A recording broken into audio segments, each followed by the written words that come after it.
मैं डॉक्टर अमित भटनागर पंतनगर कृषि विश्वविद्यालय में सस्य विज्ञान विभाग में प्राध्यापक के पद पर कार्यरत हूँ।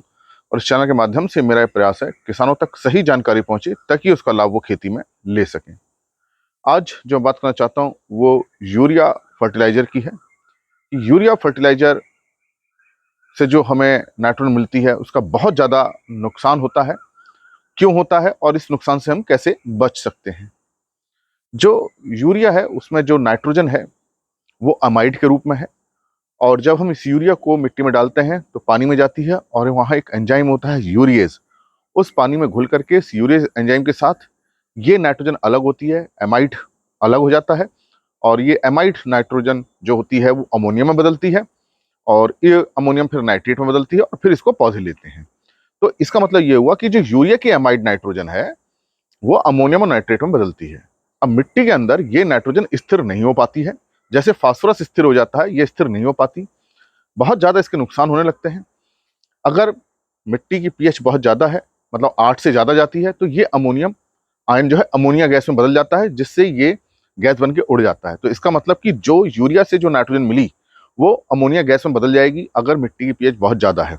तो ऐसी स्थिति में जब मिट्टी की पीएच ज़्यादा हो तो हमें यूरिया को मिट्टी के अंदर सही ढंग से मिला देना चाहिए। अगर मिट्टी की सतह के ऊपर रह गई तो ये अमोनिया में बदलेगी। इसी को हम वोलेटिलाइजेशन लॉस कहते हैं। तो एक नुकसान तो ये हुआ। दूसरा ये होता है कि जब ये अमोनियम आयन नाइट्रेट में बदलते हैं, ये मिट्टी में बैक्टीरिया होते हैं वो इसको बदलते हैं, तो इस नाइट्रेट को भी पौधे लेते हैं। लेकिन ये नाइट्रेट बहुत तेजी से मिट्टी के अंदर पानी के साथ मूव करता है, पानी के साथ चलता है। और जब पानी नीचे की तरफ चलता है, अगर हमने ज़्यादा सिंचाई कर दी या बारिश हो गई यूरिया देने के बाद, या बहुत गहरी हमने सिंचाई कर दी, तो ये नाइट्रेट आयन पानी के साथ मिलकर के जड़ से नीचे चले जाते हैं। तो अब ये नाइट्रोजन फिर उपलब्ध नहीं हो पाती। तो एक ये नाइट्रोजन का नाइट्रेट के रूप में नुकसान हो जाता है। इसको हम लीचिंग लॉस कहते हैं, निच्छालन जिसे हम कहते हैं। तो अभी हमने दो रूप देखे, दो नुकसान देखे कि एक तो अमोनियम अमोनिया में बदल जा रहा है अगर मिट्टी की पीएच ज्यादा हो रही है। दूसरा, अगर हम सिंचाई ज्यादा कर देते हैं तो नाइट्रेट पानी के साथ जमीन से नीचे चला जाता है। और इसी तरह से अगर मिट्टी के ऊपर से पानी ज्यादा बह रहा है, पानी खेत से बाहर निकल रहा है, तो ये नाइट्रेट भी पानी के साथ बह के बाहर निकल जाते हैं। इसको रन ऑफ हम नुकसान कहते हैं। इसके साथ साथ ये होता है कि अगर पानी बहुत दिनों तक खेत में बना रहा तो उसमें ऑक्सीजन की कमी हो जाएगी, वायु नहीं रहेगी। तो जब वायु नहीं रहेगी, ऑक्सीजन की कमी होगी, तो मिट्टी के बैक्टीरिया दूसरे प्रकार के काम करने लगते हैं, जो नाइट्रेट के अंदर की जो ऑक्सीजन होती है उसको लेने लगते हैं। तो ये जो नाइट्रेट है नाइट्रस ऑक्साइड गैस के रूप में बदल जाता है और ये गैस है जो वायुमंडल में चली जाती है। तो ये डिनाइट्रिफिकेशन लॉस कहलाता है, जिससे फिर नाइट्रोजन से गैस बन गई। तो हम ये देखते हैं कि जो नाइट्रोजन हम दे रहे हैं वो या तो गैस बन के उड़ जा रही है, या इतनी चलायमान है, इतनी गतिशील है पानी के साथ कि या तो जमीन से नीचे चली जाती है या खेत से बाहर चली जाती है। तो अधिकांश जो नाइट्रोजन है उसका नुकसान होता है, चाहे हम किसी भी रूप से दें, चाहे वो अमोनियम सल्फेट है या एनपीके का है या यूरिया का है।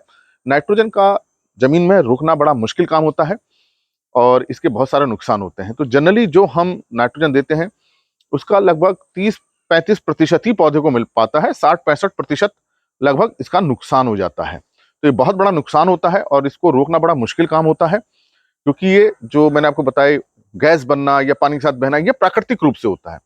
इसलिए जब हम यूरिया का प्रयोग कर रहे हैं तो एक तो ध्यान रखें कि यूरिया को हम 3-4 बार में दें, बहुत बड़ी मात्रा में ना दें। बुआई के समय दें, खड़ी फसल में 3-4 बार में दें, और जब नमी हो तभी दें। और प्रयास ये करें कि हम इसको मिट्टी के अंदर मिला दें।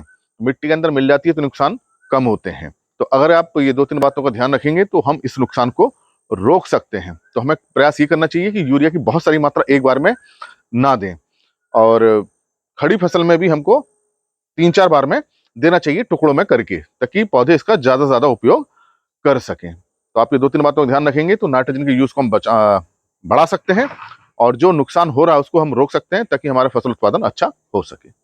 धन्यवाद।